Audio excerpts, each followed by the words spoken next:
Welcome to Really Important Thinking with Dr. Chris Chismore, hosted by Tom and Griffin. We are your hosts, Tom and Griffin. Unfortunately, our illustrious friend, Dr. Chris Chismore, is away on his important research and unable to host the podcast this week. But fear not, dear listener, because he has left us in charge, and we are going to try to do a really good job of a podcast. This week, Dr. Chismore has asked us to talk about Traffic.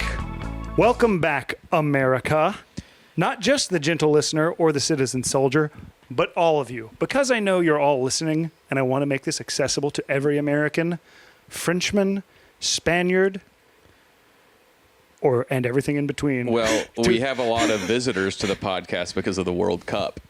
That's right. We're hosting a lot. I've auctioned off my office to a family, $2,000 a night, so that they can go watch Paraguay lose.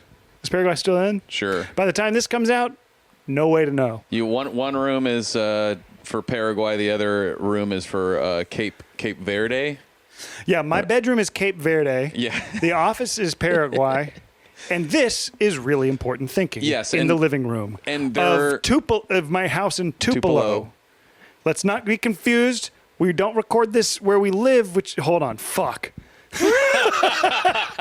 We're recording this in Tupelo, Mississippi. Tom and I happen to live in Los Angeles. We are hosting in Tupelo, Mississippi. At least I am. I don't know about you, Tom. Stream. We're hosting a live stream, but we're also hosting a number of families who want to watch the World Cup from Tupelo, Mississippi. That's what you meant by that. See, I thought the way it works, it's working is this, is that you are renting out your place in Los Angeles to families looking to watch the World Cup. I'm doing that too. And since we are at Detweiler Sound, we are live streaming to your apartment. Oh, sure. So that the families can have something to do in the downtime. They're watching Really Important Thinking. Well, you just have it going on in the background. You say, hey, by the way, I will be live streaming my podcast at some point. You can't turn it off. It will be going on in the background. That's why we have some new listeners. They're not coming here and saying, let's download the best podcast of the country. No. They're a captive audience in your house. But I do want to say both things are true. I still also, in the house that I'm renting out in Tupelo, it has an office and a bedroom that I've also rented out to a couple of families who really want to watch from Tupelo, and they figured that's the best place to do it. Yeah. They knew that's the best place to do it. Mm-hmm. Okay, awesome. So we've got that. We've welcomed America. We've welcomed the world. I think we have quorum. And also, I'm wearing my Hamasushi t-shirt, which Griffin pointed out to me that I've worn the past 3 episodes. I think so. Which means we have quorum. And that means you have internal quorum. Internal quorum. And, the goal of the podcast is really to reach quorum, and everything after that is just icing on the cake. Once Earth reaches quorum, Really Important Thinking's work is done, and we can go home to our home planets. For we are but visitors here, gentle soldier? ? If you've never listened to this podcast before, well, I don't know how you made it through those first 3 or 4 minutes. Probably sounds psychotic. But that's because Tom and I aren't the normal hosts. Usually, there's a fella here named Dr. Chris Chismore. He started this podcast. He founded this podcast. He gave us our audience, and we're so thankful for that. But he's not here once again for another week. He couldn't make it. He emailed us through a proxy, actually. Not directly. Not directly, but we'll accept it nonetheless because we know he's very busy. Dr. Chris Chismore, one of the premier scientists, if not the premier scientist in the world. Sometimes he just can't be bothered. Sometimes he's just in an area so remote, so removed from because he's a daily civilization. He's a great explorer as well. Because he's an explorer as well, that he does not have the service. Simply just does not have the coverage, the cellular coverage. But we got an email from a real-life scientist. Last episode, we asked if any of our citizen soldiers were real-life scientists. That's right. Who hadn't been corrupted. And when you say last episode, that means to you think that's the episode that we just put out. But to the listener, that's like about 4 episodes ago. Yeah. Maybe 3. In one of the past episodes, we asked, and we got an email reply from Dr. Allen. There you go. And I won't say his last name because I'm working on not doxing our listeners. I can't help it with ourselves. I'm going to dox both of us, but I will not dox our listeners anymore. I doxed one listener by saying their full name. We've maybe doxed 2. I'm not sure. Okay, maybe 2. But we got an email from Dr. Allen who said he was a real-life geologist in the Midwest, which is very exciting. And he let us know that he was actually doing some very important dirt research in geology with Dr. Chris Chismore this week. And what they're trying to do is they're trying to make rocks taste as good as they look. Some of those rocks, they got great color combinations. Mm-hmm.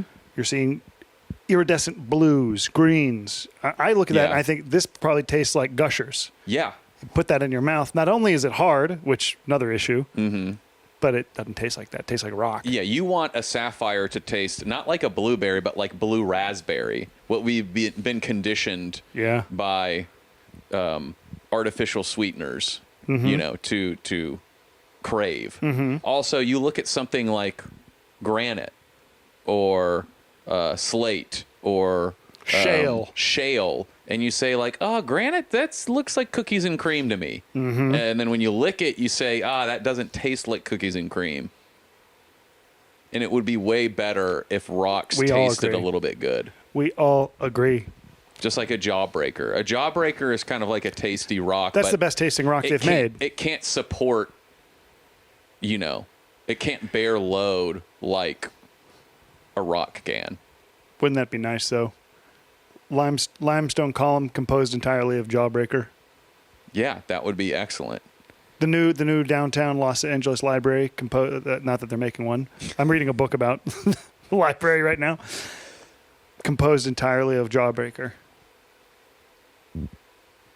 Seems kind of nice. Bring the community together. The kids all coming together to lick one big stone. Yeah, if you want kids off the tablets, get them edible on stone. Get them on edible stone. Get them on the column. The eternal column. Yes. Bring all the family down to the eternal column at the center of the city. And give it a lick. And watch your mind expand. That's the world that Chismore is building. So you got that to look out for you. So here it comes. Yep. And in his stead this week, we're optimizing traffic. That's right. One of the biggest problems facing humanity, I'd say. The numbers of people go up, up, up. That means the number of cars, the number of legs, the number of airplanes, it's going up. Yes. And people are pissed. I saw a road rage incident today. Really? Yes, before I flew over here in Glendale. Okay. Somebody who wasn't letting somebody else merge, and so the person who was wanting to merge was kind of doing this like veering back and forth kind of scary thing, and then they accelerated and pulled in front of the person who wasn't letting them merge and slammed on their brakes. I saw just the gap between me and them grow larger and larger, and they made them like sit and wait behind a red light, and then eventually they both caught up to me, and I watched them like flip each other off. Damn. It was kind of scary. That is scary. And that's the number one problem facing society today. I think it is. I think that people in every city complain about traffic, whether you're in Atlanta, Los Angeles, humble Tupelo, Mississippi. You know where I never complained about traffic? Where? Chicago. I guess I didn't have a car. What was it like to drive in Chicago? It was pretty bad. Really? Yeah, getting to the airport. If you had to drive to the airport, what a foolish thing to do. There's times, a million trains that go to all of them. There were times when I was traveling for work and I had to take an Uber to the airport, and it sucked. It was better than the train. I guess we had to do that for Second City, but then you're in there with all of your best friends in the world, and you're cracking jokes at 7 a.m. Yeah, you're hanging out with those people every day now. You're such good friends with them. So anyway, the time flies by. Yes.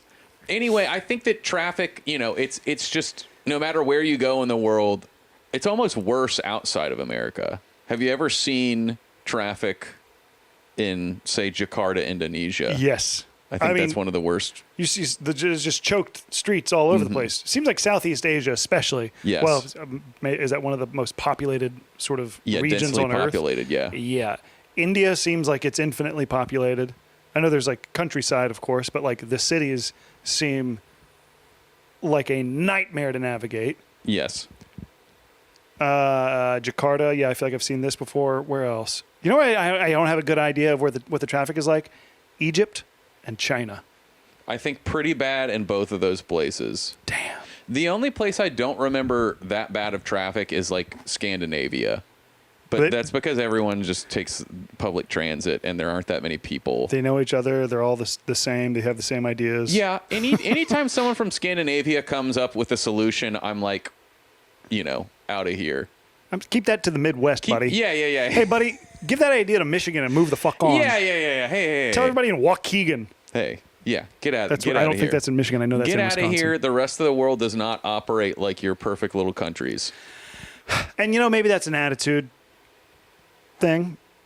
Now that I heard you say that, I'm thinking that's a bad attitude, Tom. What if we just changed our attitude? I'm not saying that there aren't things we couldn't adopt. I think there are a lot of admirable qualities, but I think that there's a hubris to the European mind. To that area of the European mind sometimes. They think they're just like, oh, well, it works here. Why don't you just do that? And it's like, we're fucking trying. Yeah, it would be great if we just had a cross-country rail, but that ain't happening.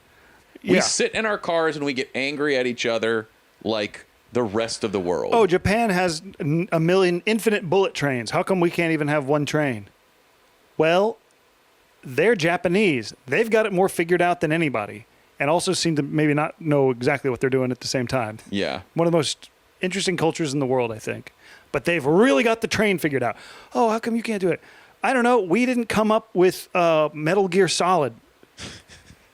You expect us to figure out bullet trains?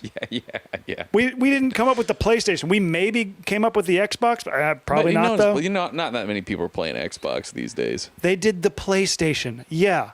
They can figure out the fast train. And they still have traffic at the end of the day. Yeah, but it's fun. Because that's the thing. It's like we can get as many trains as we want, and we're still gonna have fuckers like you and I who get in their cars and say, I don't want to take the train. I want to drive. We like our American independence. Yeah. And I think that's good. We should keep that. So obviously that's the biggest reason why we have traffic. But luckily, Griffin and I are going to solve it today. On today's episode of Really Important Thinking, we're going to help you optimize traffic as a whole. We're going to help you optimize your commute, help you optimize sitting in traffic. I'll say this right now. It's not the fault of the auto industry. No. It's not the fault of infrastructure and cities and poor planning and the states not getting it together to, put in bus lanes and trains. Yeah, mishandling of taxes. It's every individual's and corporation's fault for not being as innovative as we're about to be today. I agree. I think you hit it on the head there. It's an individual innovation problem. It's also an attitude problem. You very rightfully so called out an attitude adjustment that I needed to make. And I think that, if people adopted more gratitude and more stoicism within traffic, I think that would help fix it as well. I think it's attitude. Oh, I hit a pothole. No. You are traversing one of the flattest pieces of land a man has ever made, and it's called the highway. Don't worry about that pothole. Everything else around it is incredible and beautiful. Yeah.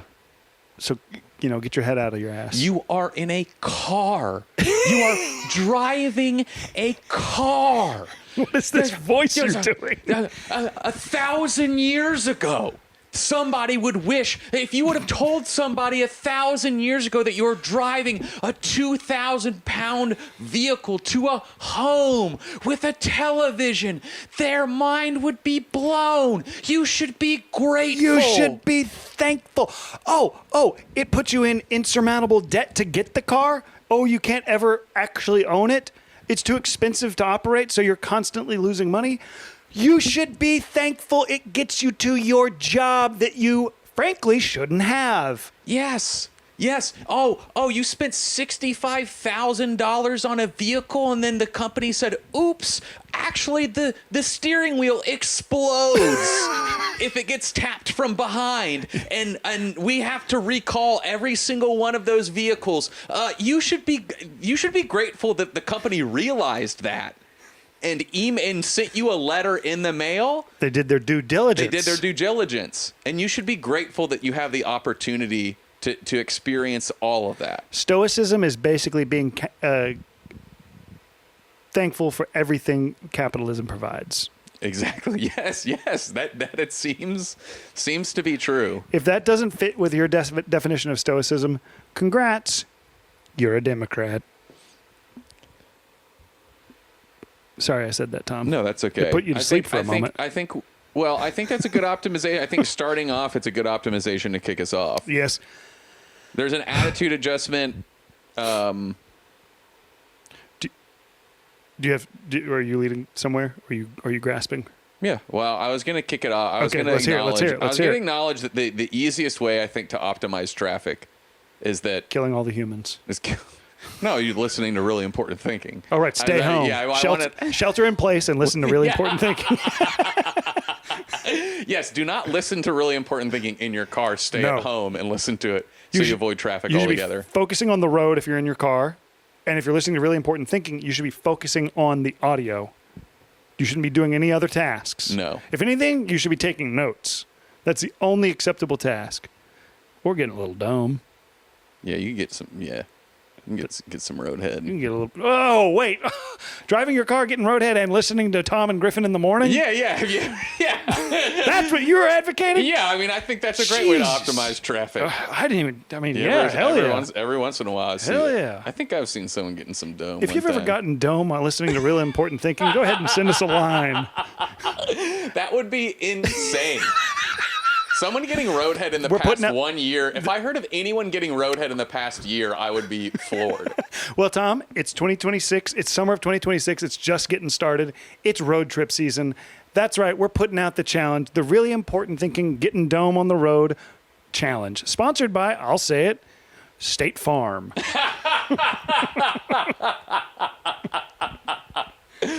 That is what. Thank you to State Farm for sponsoring the Getting Dome on the Road challenge. Yeah, a really hard brand pivot, but I think that would get me into it. That's right.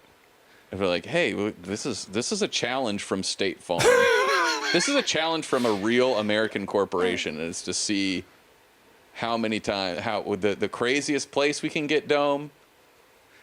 How many times? There's the quantity. There's the quality. Right. There's all kinds of metrics. State Farm is bringing back the 80s. State Farm, we're bringing back metrics around getting dome. I really don't think I've heard anyone, like when I was a kid, all I heard about was like, oh, that's the best part about having a car is getting roadhead. That's what you heard about? That's all you heard about as a kid? No, I just remember hearing about it so much more. And Joe, our friend of the pod and former guest, Joe Scott, did a stand-up bit about this. Doing roadhead? About how roadhead has disappeared. I haven't heard it. That's funny. You didn't? Maybe I haven't. She was like, she was saying how when she was growing up too, which probably not that far from when we grew up, was like, oh, you heard about people getting roadhead all the time, and now the kids aren't giving each other roadhead. I don't know if I think I heard about the concept of it. I don't know if I ever heard anybody who was like, dude, you're not going to believe what happened. I think I've for sure heard we pulled over. We had to pull over and we had full sex. No. I don't think I've ever heard about no roadhead. Not cool. Right, keep driving. Yeah, keep driving. Don't, because you know what you're going to do? Speed. You pull over, you start fucking on the side of the freeway, you're causing a traffic jam. Yeah. Don't be doing that. That's our second optimization. Do not have sex on the side of the interstate. Less of that, America.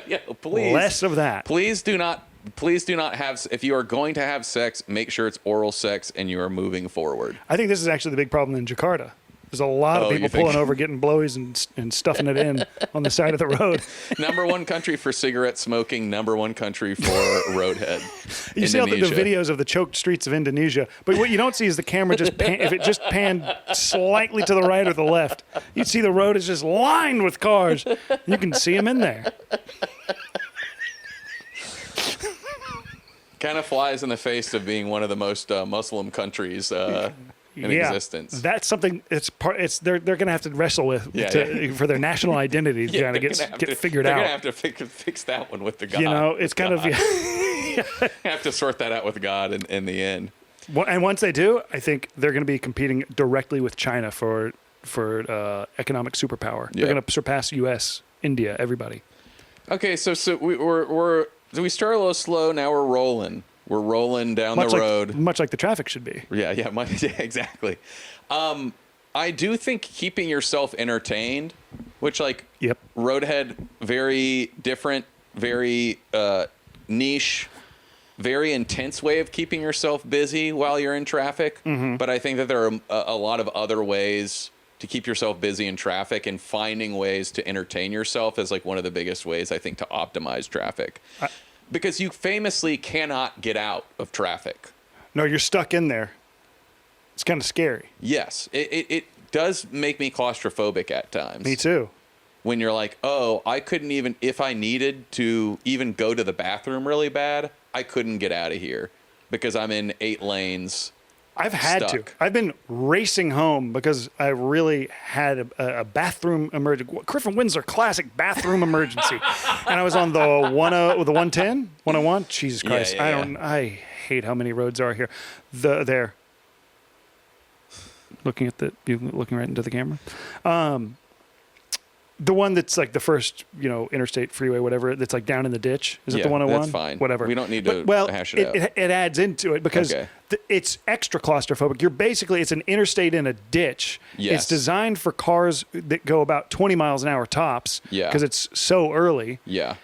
People like the on-ramp, if you've never been to California, the on-ramps on this piece of shit are all stop signs. You're supposed to stop before you get on the interstate. It's absolutely psychotic. There are no acceleration lanes. Yep. Yeah, it's just the Arroyo it's crazy. Seco. Yeah, it's crazy. People don't die on it all the time. But I was in that racing to get home, and then a cop started doing the weaving back and forth, closing off the lane. Yeah. And then they closed off a lane in front, and there was like, I don't know, like a chase or some shit. I have no idea what was happening. Yeah. But it was just like, I started sweating. So, did you make it? I made it, but I was having the biggest panic attack of my life. I might have made it barely. I might have gotten to the door of my house, and then my body said, "Yep, time to let her loose." It was harrowing, but that's why I don't have a solution for shitting, but for pissing, a bottle you can piss in that nobody can tell you're pissing in a bottle while you're driving.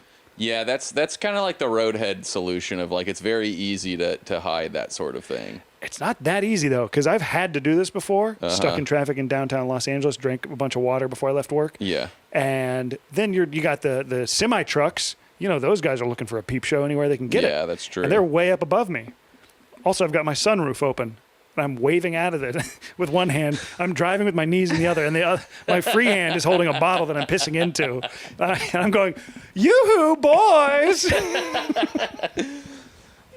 So I got nervous they might see it. Yeah. Both wanting you're trying to get their attention, but you don't want them to see that you're peeing. Yeah. I really just was like, there's no good way to do this. You gotta sneak it out, but it's again very hard to do something and drive at the same time. It's very hard to piss and drive at the same time. This is going to be huge. When driverless cars really happen, when it's not just Waymo, it's everybody's got their own. That's going to be most of what that's going to do is let you piss while you're driving. I've never had to piss, or I've never had, a fun fact about me is that I've never had to piss in my entire life. Well, that's because you're perfectly, I forgot the word. My brain just wiped the hard drive of my brain. I've optimized. I wish I could edit this. That's because your body is maximally efficient. Yes. That's because your body is maximally efficient, Tom. If you are peeing, it means you are living in excess. It means you're drinking too much water. It means you are overhydrating. You're wasting time hydrating yourself. You're like you're in a Dionysian hellhole. Yes. Slow up on that stuff. I have never had to pee because I keep my hydration levels perfect. I've never seen you drink out of a water bottle once in my life. What I have seen you do is take a little dropper like you're feeding a baby bird, and you suck on that a little bit every now and then. Yeah. And then I've seen you wait, look at your clock, watch, count down to 15 seconds, and then you look right at your penis and see if you have to pee. That's my secret. Is I'm constantly just taking a little bit of water. In my car, like I have a hamster. I have a gerbil, little like water bottle, and I just take a couple sips and I look down. And I take a couple of sips and I look down, and it's just about easing. It's just about easing in. We're slowly describing ourselves as like basically two sentient marmots. Yeah. Well, not a bad way to live. They've been around for hundreds of thousands of years. Is that so? I don't know. It's a pretty good guess. Let's take it. I do think it's really hard to pee while you're driving. I think it's hard to pee while you're in a moving car. Sometimes it's hard to pee while you're standing stock fucking still. I do. Yes, it's not to traffic. Not to bring up my own shit. Yeah. Well, we're both nearing 40, and that's something that a lot of our listeners are probably struggling with. I did have a phase in my early 20s when I was like experiencing lots of like early anxiety and anxiety attacks, panic attacks, whatever, where I just got gun shy, pee shy. Oh yeah, where you're in with another. You see, like, I just can't piss if there's anybody in there. Yeah, there's one other guy around, and he's like the least intimidating looking dude, and you're just like, now I can't piss. It could be any kind of guy. It could be that little dude from A Mighty Wind, the little nerdy guy. I can't think of his name. I wish I knew this actor's name. Sure, could be Eugene Levy. I'm thinking about a different mousy little guy. A Mighty Wind. Why did you go there? Because that's the first movie I could think of that this guy's in, and I didn't want to just say Christopher Guest in general. He's a little mousy dude. Somebody, Bill Balaban. Yeah. Bob Balaban. I think that's his name. Anyways, could be Bob. I'm like Dennis. Oh God, I can't even do it. What's the Republican comedian who does all the references? Dennis Miller. I'm like the moron's Dennis Miller. Yeah, takes me about 45 minutes to make, but I'm trying to make the same number of references. I just derail every conversation because hold on. I'm like, what's that guy's name? Oh fuck. Oh God. Bob Balaban. And everyone goes, yeah. Yeah, people still love it. People love Dennis Miller, and so they still love it when I do it. We got tickets to see Griffin Winslow, and we watched him take 45 minutes to put together 5 cultural references. But he was talking really fast in between there. And it's not about the journey. It's not about the destination. It's about the journey. It's not about him getting it. It's watching him realize, and you can see the connections that he's making. And I'm doing physical comedy in between. He's going on the monkey bars. He's climbing a rock wall. Yeah, I bring monkey bars on stage, but it's not the normal straight one. It's like kind of the globe one. You know what I'm talking about?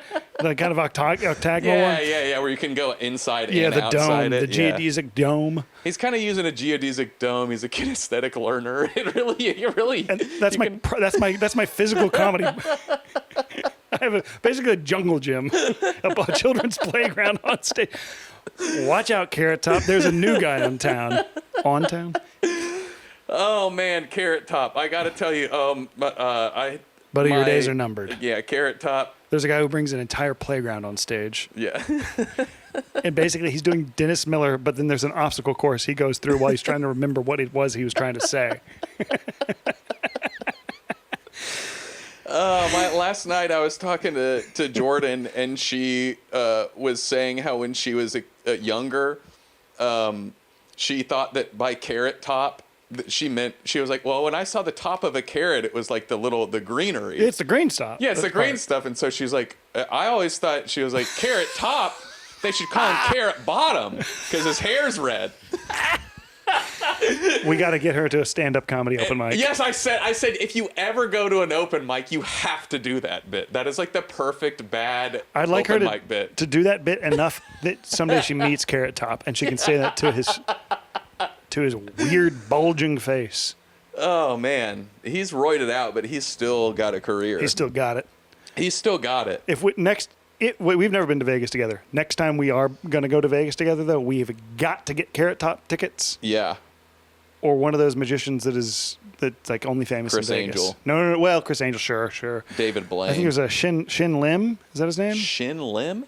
Shin Yoon? I took such a swing that if I'm wrong, I'm landing squarely in zone. I don't know. I think his name is Shin Lin or Shin Lim. Okay. I think he's like a younger magician. Okay. Either way, we got to go do some of that. But Carrot Top of the list. Yeah, that. How do we even get there? Don't even worry about it, man. Okay. We've mostly talked about piss and Carrot Top on the traffic episode. Can I get us on track? Back on target on traffic. We pulled off on an exit there. We had fun at the Love's rest stop. That was those. That's right. Those bits, and now we're pulling back on the highway. An incredible vision you have, Tom. That was a great way to do it. So you were talking about entertainment. and keeping it entertaining. Absolutely. I was thinking about the same thing, and one of my thoughts was, let's get a couple stages along the highway, right in the middle, and let's get, Mr. Gumpty's Swamp Town Band up there. And they're playing, I'd say it's almost exclusively Zydeco music. Yeah. They're playing Zydeco music. And it's every couple of miles. And we're having a party up there. And it's not like they're up there all day. Mm-hmm. But from 3 o'clock till about, let's say 7 is when they're like wrapping up their encore. Yeah. They do an encore for people who have just arrived. It's basically a fish show. They're doing 4 hours of music. But we have musicians. There's a lot of musicians now. There's more musicians now who are trying to make it as a career than there ever have been before. Yep. Because of that, access to an audience potentially. Mm-hmm. Everybody's rolling the dice on that.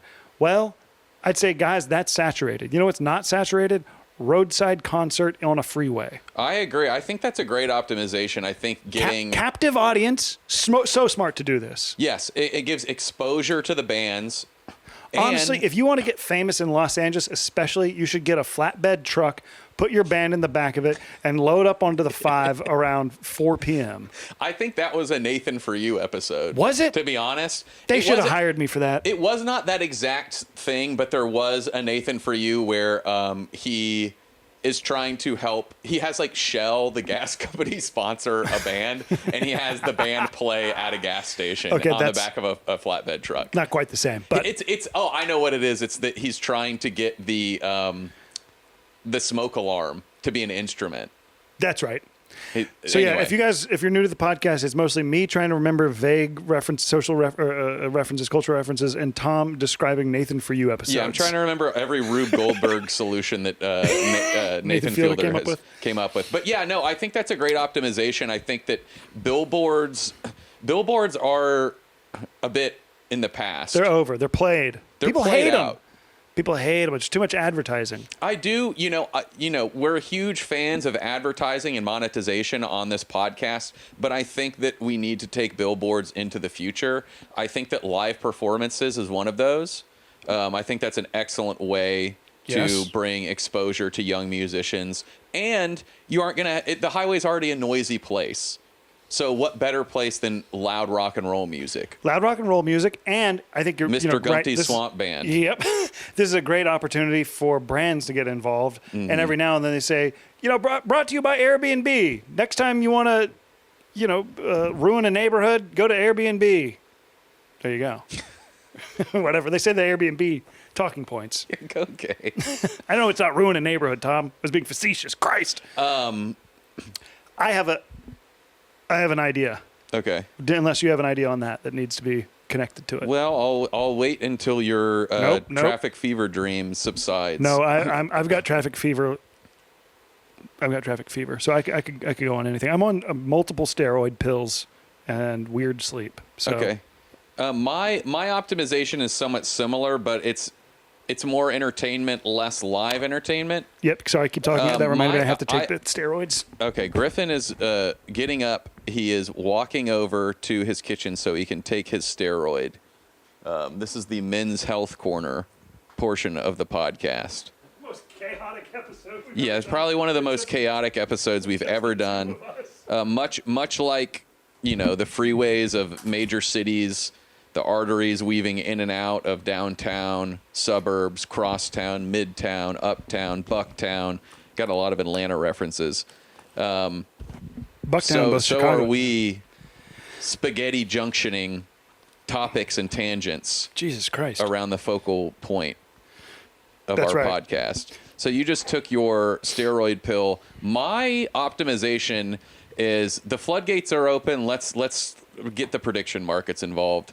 Like, let's start betting on traffic. Nothing that you can affect with yourself.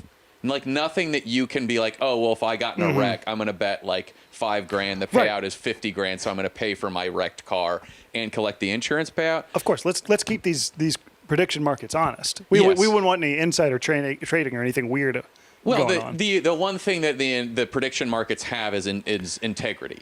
That's right. And so we wouldn't want to be able to influence them or do any insider trading. But I do think getting them involved with traffic would make it way more entertaining. And, you know, there's always like, I feel like we've all sat in enough traffic where like you just know how certain cars are going to behave.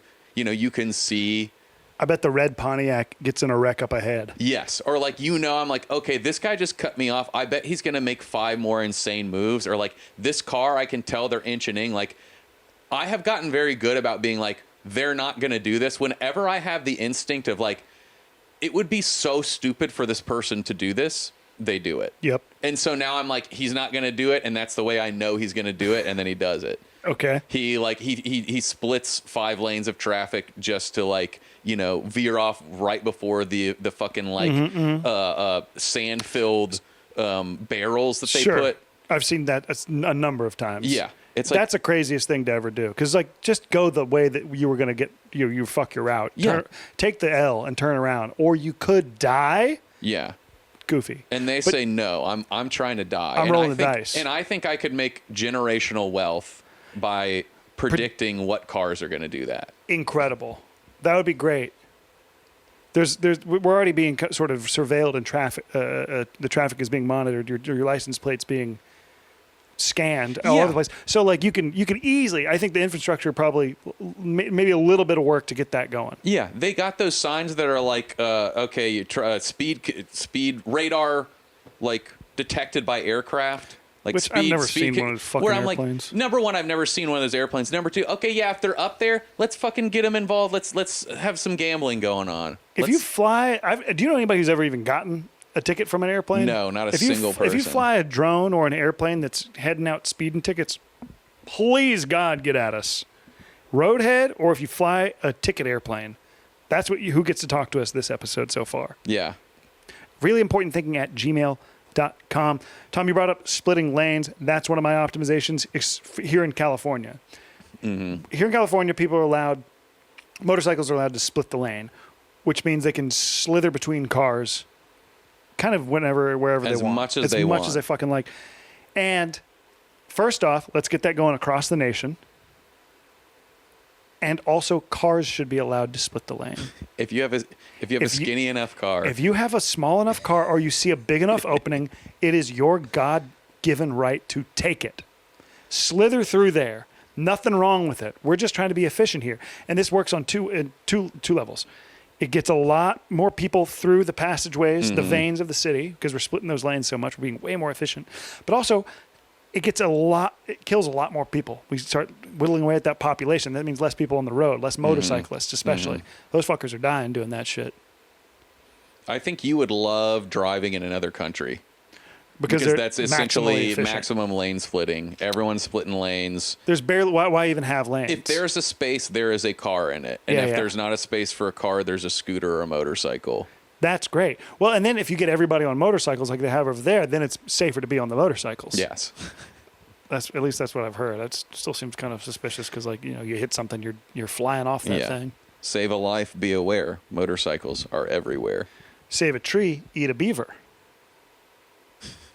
Save a horse, fuck a cowboy. If you fuck the horse, you're going to ruin its life. If you fuck the cowboy, you'll make his night. Just to finish that out. You started it, so I had to finish it. You stuck the landing. Do you know about swarm intelligent vehicles? Swarm intelligence? Do you know about swarm intelligence? This was all the rage. Maybe when Ted started becoming a thing. Ted the movie. Ted the movie. Ted the movie. They kind of parallel. Ted the movie with the little bear. Mm-hmm. It's kind of coming out right when Ted talking is happening. Mm-hmm.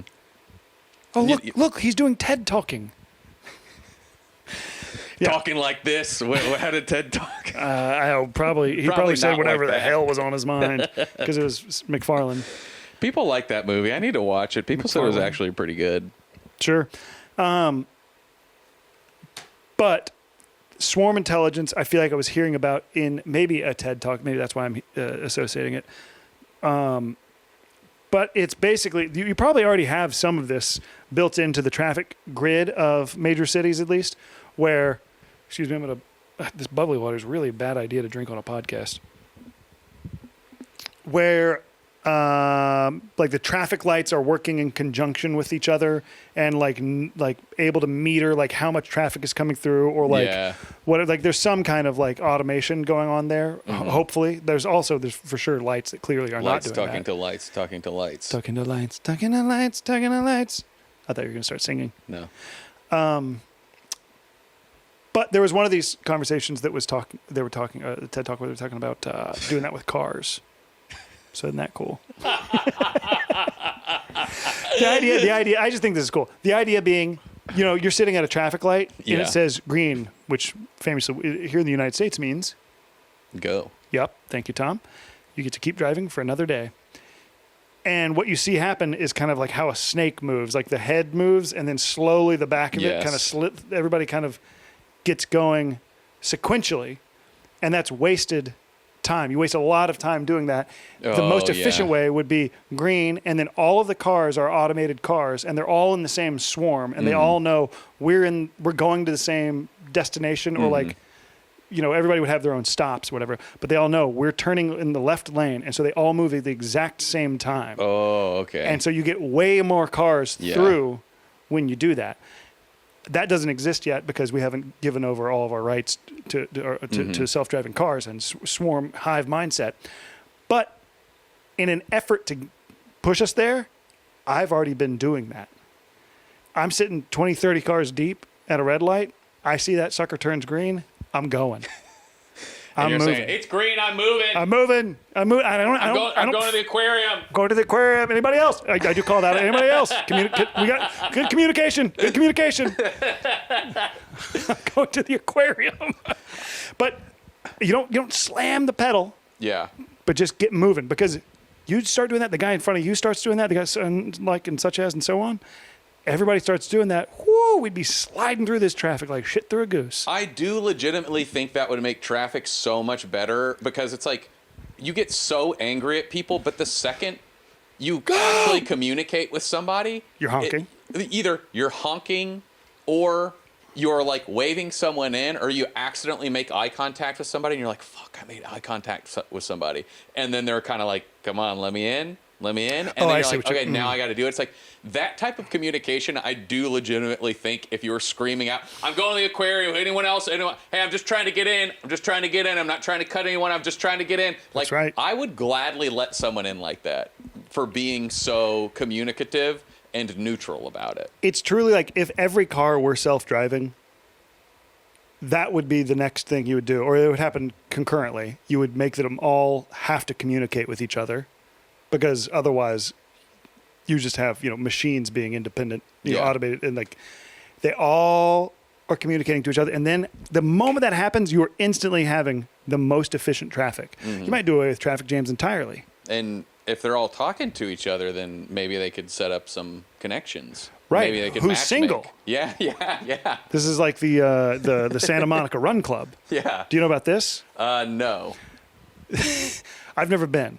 But apparently the Santa Monica Run Club, they call people up, or they call everybody, and they say, okay, and who here's single? You have to say, oh, yeah, I'm single. And then they make you get up in front of everybody and say, like, what your name is and, like, that you're single or whatever the hell. They, like, it's a meat market. It's a full flesh market. Whoa. Triple X flesh. That's awesome. At the Silver Lake Run Club. So we can get the Silver Lake Run Club sort of sexual deviants and predators going across America and every highway lane across America. That seems kind of nice, but then on one hand, if I like got up there and I was like, hey, my name's Tom, I'm 37 and I'm single, and then everyone's like, woo, and then like you get off the stage and like no one comes up and you're like, that'd be awesome. I'd love that. I'm tired of getting swarmed by these women. I don't even have to say I'm single. I step outside. I'm getting bat over the head. Oh, there he is again. There he is. The king of Eagle Rock. The kitty just jumped up and bashed his head into me. Is he hungry? I don't know. He's got food. We don't have to get off on the cats. He's got a plate of food, and he's refusing to eat it and wanting me to put more food in it. It would be awesome to have some sort of hive mind. I feel like knowing where other people are going just out of curiosity is like, I feel like I'd be so much more relaxed in traffic if I just knew superficial information about what everybody was doing. You know, because like that's a classic question. If my car knew, I don't even have to know. It'd be nice to know. But even if I knew that my car knew. Yes, if your car was like, hey, we're not going to tell you like people's personal info, but just know like everybody's trying to go to the World Cup game right now.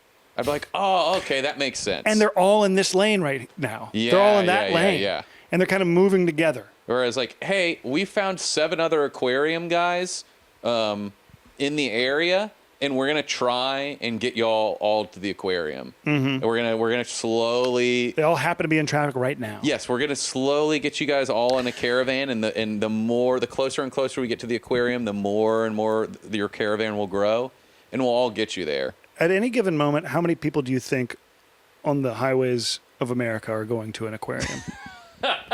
Is that one of those unknowable things? Only God could know that. I think at any given time, maybe 0.37% of people of humanity on Earth is going to a 0.37% is a lot. That seems like a lot of people, but there's a lot of aquariums and a lot of people go through those things every day. Yeah, and they're very popular. That was the last place I went. That's the last place you went. Well, yesterday morning I went to an aquarium. That's right. With my family. I saw that. It was Some awesome. of the fish had incredible names. Yeah. I couldn't believe your luck with the fish. Yeah. They were insane names. The one fish that I couldn't. One fish, two fish. One fish, two fish that I couldn't put up, that I didn't put up, that I wish I would have. It was called a like yellow-bellied lump sucker. And I was like, this is a good one. Nice. In case you have any lumps that you need sucked. Oh yeah. I do. And then when you go back from the aquarium, you say, hey, baby, I got one lump that needs to be sucked. Back to traffic, Tom. You've become a fish pervert for too long. Back to traffic. Yeah, the swarm mind would be cool. I think it can only happen if every car is self-driving. I mean, that's essentially what the Waymos do. Yes. Is they're kind of talking to each other. They're talking to the other cars, but the cars aren't talking to them back. No. They're like, hey, where are you guys going? Hey, where are you guys going? And the car, it's just like, oh, okay, I know by what this car is doing, how it's going to behave.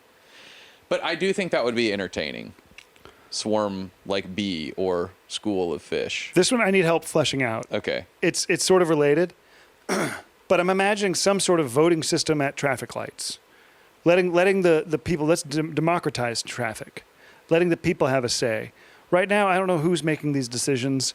I know I can kind of complain about them to a council person or an alderman if I live in Chicago. Are you talking about like the presence of lights or where they are, how they're operating, how like the timing on them? Yeah. I'm not sure. I just think those are some of the areas. I just feel like there's some kind of like, Facebook style thumbs up, heart, like thumbs up, down, thumbs down sort of situation we could do at a traffic stop. That's been enough from that lane. If you thumbs down the other lane that's getting all the traffic, because sometimes you get to those places, and it's just, we're experiencing all this traffic because you're letting these fuckers go all the time. Yeah. This lane is getting thumbs down that favorite. Shit. This is like daddy's favorite lane. Because then if you get enough, then it knows, oh, there's a bunch of people back there. We got to let them through. Yep. Sometimes it doesn't know. It's too stupid. Or its sensor zone isn't wide enough to know how many people are back there. You can like brute force attack a light if you want. Yeah. Or not brute. Yeah. What's it like the hacking term? Where rally. You're just like, you're just like spamming a light by being like, there's so many people here. You're talking like a DDNS. Like overflow. DDNS. That's what it is. DDNS, but with traffic lights. Yeah, I guess, but it's like social media voting. Whoa, this is the most liked traffic light in all of LA. I'd love to know that. That would be kind of cool. That'd be great. To know that like everyone loves this light. It's a great light. It's really well run. I have another one, specifically for Los Angeles, because this is the only place I've ever noticed it. It might be all of California. It might be all of the West Coast. I don't know. They're doing weird shit out here. Street signs on every part of the intersection. Mm-hmm. Sounds basic, sounds stupid. Mm-hmm. Novel idea to these yahoos out here. There's multiple streets you come to, and you're like, I don't know the name of the street I'm on at all. It doesn't fucking say it at the intersection. It says the street that I'm crossing, but it doesn't say the name of the street I'm on anywhere that's even close to facing me. That I gotta believe that adds to some traffic issues. I'm sorry, the steroids are like kind of wearing off. The new pill hasn't come back online. That's okay. You know what I'm saying? People are getting lost or confused. Yeah. It's a fucked up thing to do to people who come from a normal place where their goal is to orient you in the map of the city at all times. Mm-hmm. Los Angeles says, what if we gave you maximum confusion? Yeah, I do think the actual street names need to be labeled a little better around here. That's a quick one. We don't need to talk about it too much. It's boring, but it had to be said. I think that if you are stuck in traffic, they should have like a gaping lane. Like if you know there's a wreck above, or like you're coming up on a wreck like ahead of you, like they should be like, okay, it's a common law that you're allowed to gape. You're allowed, because there's like a thing called gaper's delay, where it's like everybody rubbernecking. Yeah, gaper's delay, rubbernecking. It has many terms. It happens everywhere. You get to the head of a traffic jam and you realize there's nothing here. It was just people looking at a goat or a like wreck. There is a cool wreck, but like so many people were really looking cool at it. Wreck. Well, let's be honest. There are some cool wrecks. Sometimes there are, and even the not cool ones, you remember them. Okay, if I'm not being politically correct, some of those fucked up ones, you're going to remember them. You're going to describe them. Absolutely. And in some abstract way, you get enough distance on them. You put them in your novel or something. It's kind of a cool wreck. little does everybody know that happened in real life, and you put it in your book. Yeah, 100%. I have not done this. There was one time I was on the highway and I was stuck in a ton of traffic. But it was so worth it because every single one of those jams was each caused by a vehicle on fire. Like 3 separate vehicles engulfed in flames. That's cool. Like not just like a little like engine smoking, which I've only seen in LA, complete car, complete truck on fire. And one of them was like, there were no injuries that I could see. Yeah. People got out of the car. No ambulance, no visible injuries. Just fucking sick wreck. Entire car, in this case, an entire truck, a corporate truck was on fire. A corporate truck? Yeah, it was like a reefer truck, a refrigerated truck. Reefer? Yeah, okay. Reefer for like refrigerated. Wow, he's in the industry. On fire. And it was just like... That's awesome. There's nothing anyone could do about it. No fire people were trying to put it out. Everyone was just like, let's just let it go. Damn. And I said, this is kind of cool. That is kind of cool. And then it happened twice more in the same ride. It was just like a day where all these cars were catching on fire. Jesus Christ. I've seen multiple cars just after they flipped upside down. Damn. In just like street traffic, not on the interstate. That's a pretty cool wreck. One not far from here, or where I live. I'm not telling you where that is. God, I almost doxed the hell out of myself. Even worse than you already have. Yeah, where like people were like sitting on the side of the road. The car was flipped all the way upside down. Somebody was sitting in a camp chair, like a folding camp chair, holding her head. They had enough time to like pull a chair out of the car. That's ambulance a bummer. Was still coming. It was fucked up. Another one, I was sitting at a light on the way back from LAX, and I just heard like what sounded like a construction sound, just a thump of some sort, and then turned and looked, and it was like a silver Tesla just came sliding in on its hood. Whoa. As if it were driving up, and it stopped right at the stoplight. And there was a cop next to me, and they just stopped and looked at it for a second as if they didn't know what to do. And then you saw them kind of be like, well, guess we gotta. And like drove over, and it started smoking. Anyways, there are some incredible wrecks. Is there an optimization in there? I think that they should let you like pull over, or they should be like, right. Hey, if there's a wreck up here, it's cool. If you want to look at it, get in the right-hand lane. If you don't want to look at it, get in the left-hand lane speed on. That's like, right. It should just be more acceptable, because I think what sucks is when everybody is looking at it. That's right. And I sometimes I don't want to look at it. I got stuff to do. I got places to be, and sometimes I want to look. Let me have a lane where I don't have to look at it. Yes, I think that every time I think I'm above Gaper's delay, every time I think Gaper's it's like delight. Gaper's delight, but I'm Gaper's delight. I always just get a little peek, and then if I see a little peek, I want to know what happened. Yep. And it's the same thing of like, you hate the traffic, you are the traffic. It's like you hate the Gaper's delay, and then you get there and you're like, ooh, now there's some drama. you know, and you can't resist. Yeah. No, sometimes it's lame and you're just like, oh, I can't believe I was stuck because of a flat tire. Or like, there's nothing visibly wrong. Oh, I can't believe I was stuck because of an old car. This person just has an old stinker, an old clunker that gave out. But sometimes you're like, damn, this is juicy. I'm trying to think. I feel like there's been something recently that was like a funny traffic jam. I'm not going to be able to recall what the hell it was, but where I got up to it and it was just like, there is just literally nothing happening here. It's just somebody slowed down a while ago and you can tell that everybody slowed down. That's the worst. Oh, yeah. One time I saw a guy, it was like... This better be good. It is good. It's the best type of traffic jam where like your side of the highway is moving really well, and then you see the other side. They're stopped, and we were like, "What the hell's going on? This is good."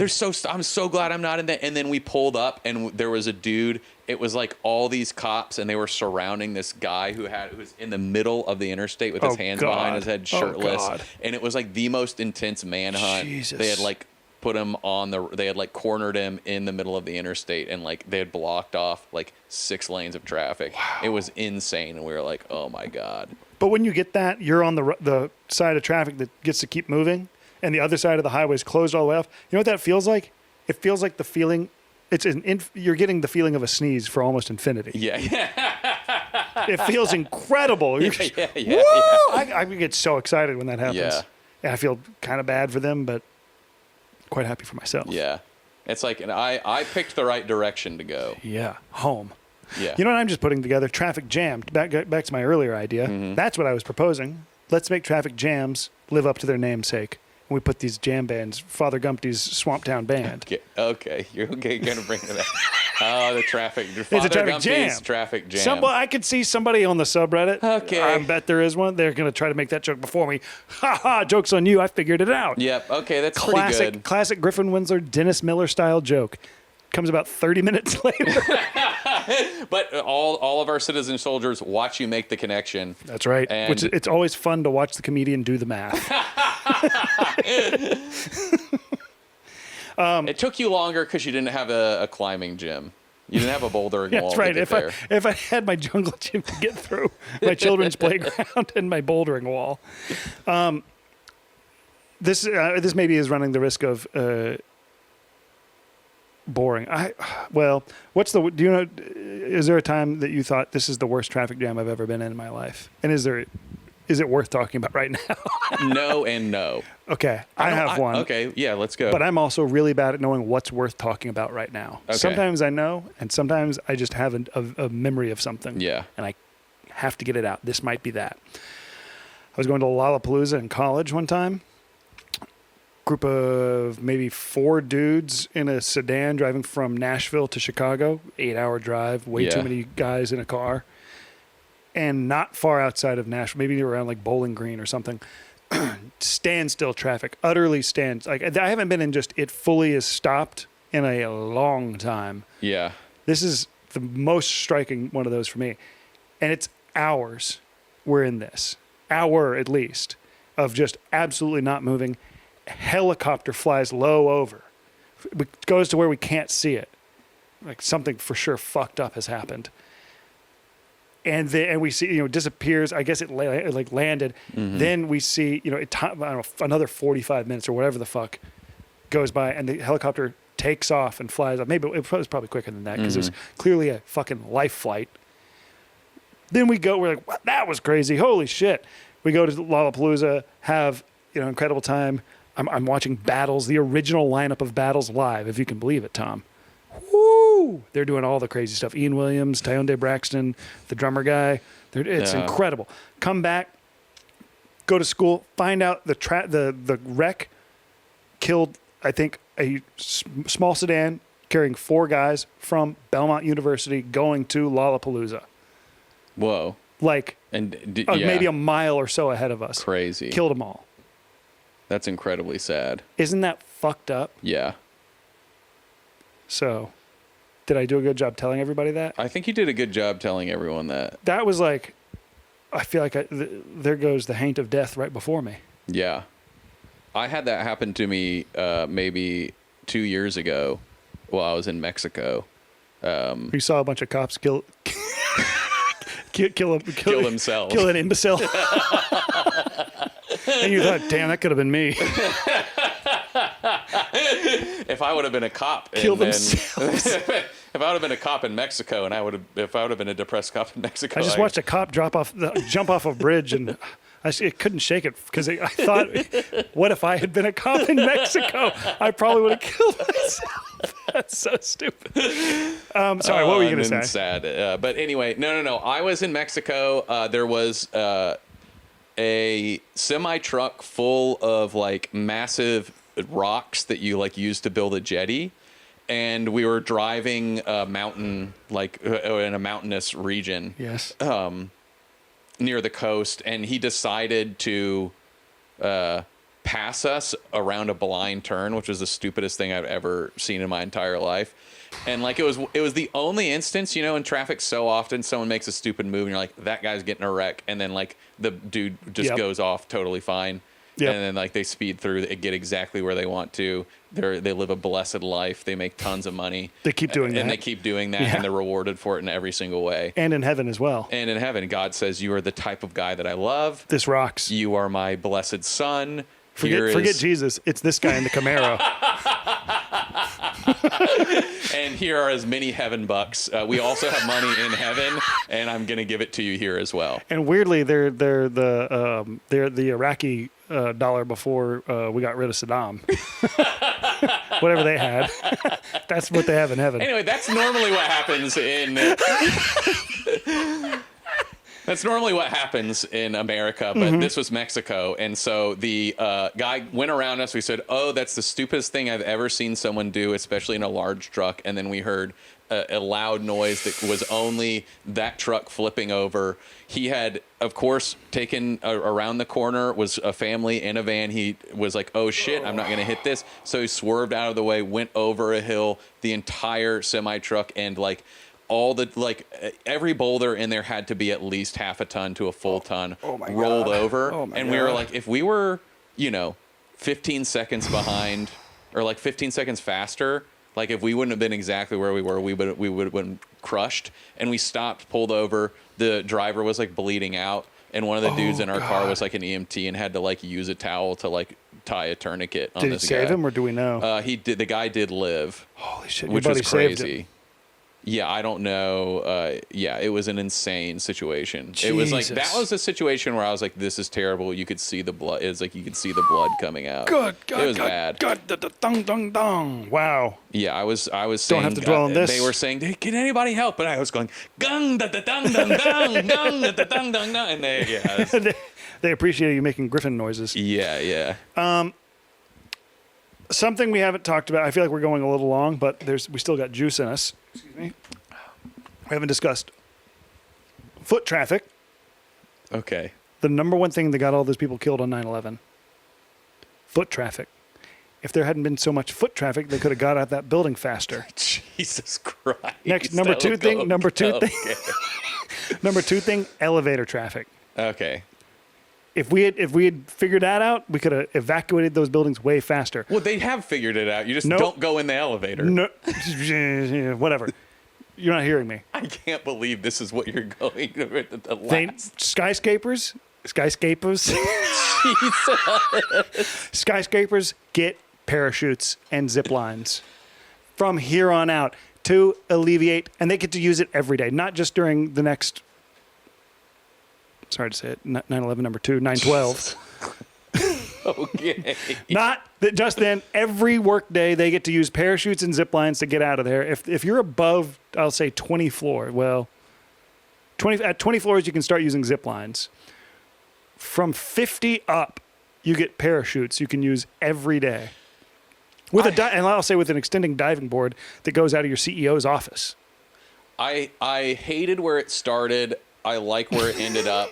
I do think that having a parachute... That's my whole thing. I think that having parachutes above... Like, I think having 2 parachutes, being like, hey, just in case anybody ever needs this, you can jump out the window. I'm saying if you have a desk, you have a parachute. And even if you don't have, you're a janitor. If you're up there, you get a parachute. Okay. Why you think that's a bad idea? Because now you're worried about air traffic. It's excessive to give everybody a parachute. But do you not want them all to enjoy their lives? No, because then you have if everyone has a parachute, then you go from foot traffic to parachute traffic. People are jumping out of windows. If there's a second attack, or any reason or you need to get out, or earthquake, or it's Cinco de Mayo and everybody wants to get out of work a little bit early. And they say, well, I could go down and deal with all this elevator traffic or foot traffic going down the stairs, or I'm on the 80th floor. I could pop one of these parachutes off. Yeah, and you open the parachute and it says, get to the bar faster with Corona. Yeah, they're all branded. Corona. They're mostly branded by Corona and Budweiser products. Okay, point taken. Maybe you don't want everybody in the air at the same time. No, because then you get like a World War II scenario where it's like you get you get all the paratroopers dropping, then everybody on the ground. There's just so much parachute traffic. But think about they're running into each other. They're bumping into each other. Maybe you meet somebody that way. We get meet a friend, meet a coworker. Sorry, you didn't like that, and the cat jumped. Well, I liked where it started. I hated where it started. I liked where it went, and now I'm back to hating where it's going. What did I say? I just kept advocating. Saying that you want everybody to jump out. No, I see your point. It could be, I think, somewhere between 2 and literally everybody gets a parachute. Maybe there's a designated number. Maybe it changes each month who gets the parachute. Yes. Because you're right, we don't want to have the skies choked with parachutes, especially, and there's 2 skyscrapers next to each other. These people are getting out at the same time. You're right. That's really going to cause a lot of issues. Some people focused on it being another 9/11. Oh, and I wasn't thinking about it. There are 2 skyscrapers of equal height. No, that's not. Of course, they're going to be next to each other. Shame on you, Tom. There's plenty of skyscrapers next to each other in lots of cities where there's 2 next to each other that you could get out with a parachute. Everybody listening knows that. Downtown Chicago, I want to get out of Trump Tower and. I'm done with you're done with John all Hancock. your meetings at Trump Tower. Yeah, I'm taking a lot of meetings in there. Griffin's at Trump Tower so much. I'm trying to figure out how to get all that gold out of there. Do they have a lot of gold in there? I assume there's a lot of gold. Sure. Okay, pissed Tom off trying to steal gold from Donald Trump. Note that, dear listener. Okay, so this is what you wanted to extend the podcast. I wanted to say that, but then you started fighting me on it, and so I had to start advocating for myself. I think there's a happy middle ground in there with parachutes out of the skyscraper. Okay. You made it about 9/11 again, the third time. I made it about 9/11 twice. But the third one's on you, brother. Well, you said you alluded to something that only 9/11 could have produced. Two skyscrapers next to each other. Skyscrapers of equal height right next to each other. They don't have to be equal height. I'm just saying, if everybody's getting out of work in downtown any city, that's a lot of people jumping out of buildings that are close to each other in general, not just 2. Any city. And it's downtown Chicago, downtown Indianapolis. That's downtown's famously where there's lots of tall buildings, Tom. So to your point, you don't want to have downtown Indianapolis. That's where they have their tallest buildings. Skyscrapers. They might not have any parachute buildings. I think they've got more distance. They got zip line buildings, probably. Yeah, I think Indianapolis is more of a zip line. It's a zip line city. Brooklyn, that's a zip line city or borough. Excuse me. Okay, now you're going. Sorry, I was just thinking of zip line places. Point being, you don't want the skies choked with people. So some people go down the elevator. Some people, though, are designated. You have to walk all the way down, just so we can get everybody out of here quickly. That's for an emergency. And some people are designated paratroops. Have you considered talking to your doctor about switching this prednisone? steroid? The most basic steroid available? No, I started taking it today. I think I'm just having great ideas because I worked out and didn't eat enough today and didn't sleep enough, and I'm taking steroids for my foot. Yeah, and I've kind of become the person that you're not supposed to be in the improv scene. Which saying is no to me all the time. Being the person who says, Grandma, have you taken your medicine? Mm-hmm, remember? Mm-hmm. Or I thought you were going to say you're being, oh, hello, Mr. Can't think of a company. Mr. Taco Bell. Oh, no, that's good. Right. I think that's kind of fun. That's right. It's been done a lot, but I still think it's funny. You'd get a laugh out of me if the company name was funny enough. Yeah, I'm trying to think but we don't have to do that now. Do you have any other optimizations? I have no other optimizations for traffic. Then we're reaching an anti-quorum. I think we were reaching antiquorum, and I think much like, a tangled highway system of a major mid-market American city like Dallas, Atlanta, beautiful, Cincinnati, Portland. Yes. We have threaded through the skyscrapers with our own exit ramps and on-ramps. And parachutes and zip lines. Notice he didn't even fight me on the zip lines, dear listener. Zip lines are fine with me. They sound way more fun. On to the highway that is the traffic episode. We send you off. And now the interstate is ending. We're all going into our own little comfortable neighborhoods. So at this point...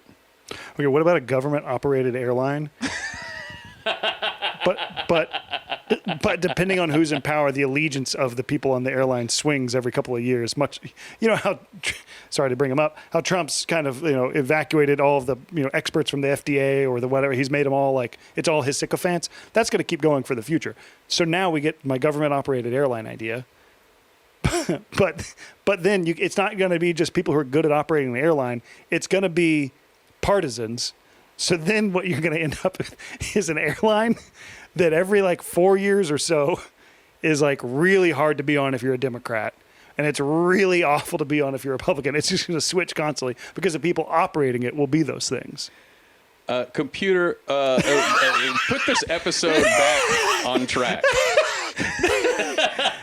All right. We hope you have an incredible life. Goodbye. You are loved. Welcome to the journey. Welcome to the awakening. You are loved. Nobody thinks like you. Nobody thinks like me. I'll tell you that. Get some prednisone in your system, brother. Goodbye. Really Important Thinking is produced by Griffin Winsler, Tom Fell, and Dr. Chris Chismore. All fact-checking is done by the MIT Institute for Data, Systems, and Society. Really Important Thinking is engineered at the Stanford Institute of Consequential Noise and recorded at Detweiler Sound in humble Tupelo, Mississippi. When I see my baby dancing, I know it's to that Detweiler sound. Sound mixing by Reed Armband with music by Laser Monster. Tom's costume was provided by Padma Lakshmi with catering provided by Kokomo's Mungo Lounge. Kokomo's, if you can't take her here, you can't take her anywhere.